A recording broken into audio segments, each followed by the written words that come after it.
So the biggest question on everybody's mind these days is not what's coming out of Ottawa.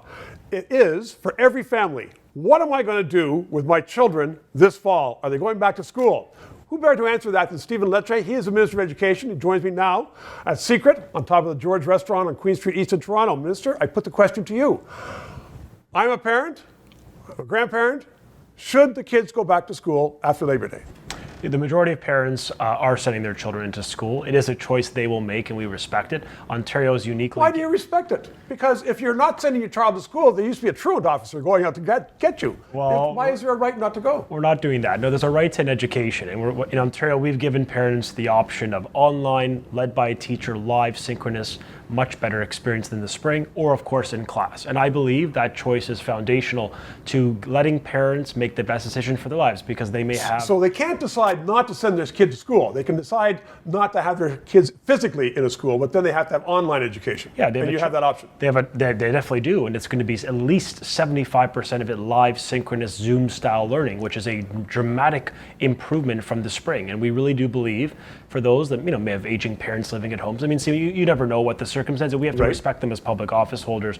All I can tell you is that online will be better, the in-class experience will be safe, and we're putting every investment on the table to make sure it is. People are taking issue with you when you say the in-class experience is going to be safe. The opposition is saying, we need more time. Other critics are saying, well, we don't know if it's safe.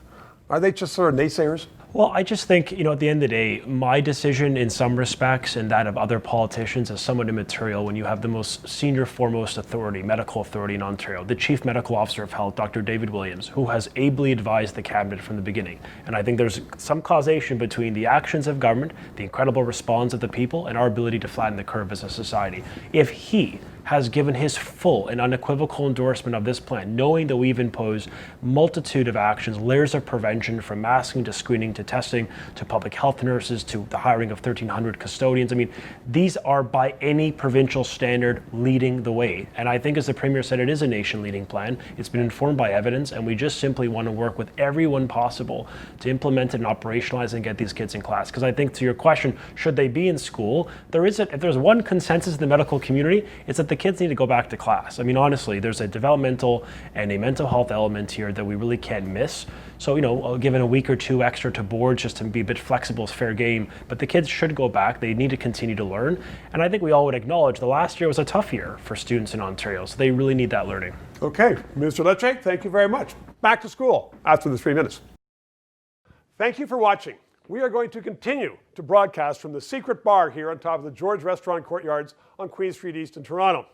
In these days, where politicians are spending a lot of your money, Parliament's not sitting, it's important to have an independent news source. That's what we are doing. We hope you subscribe.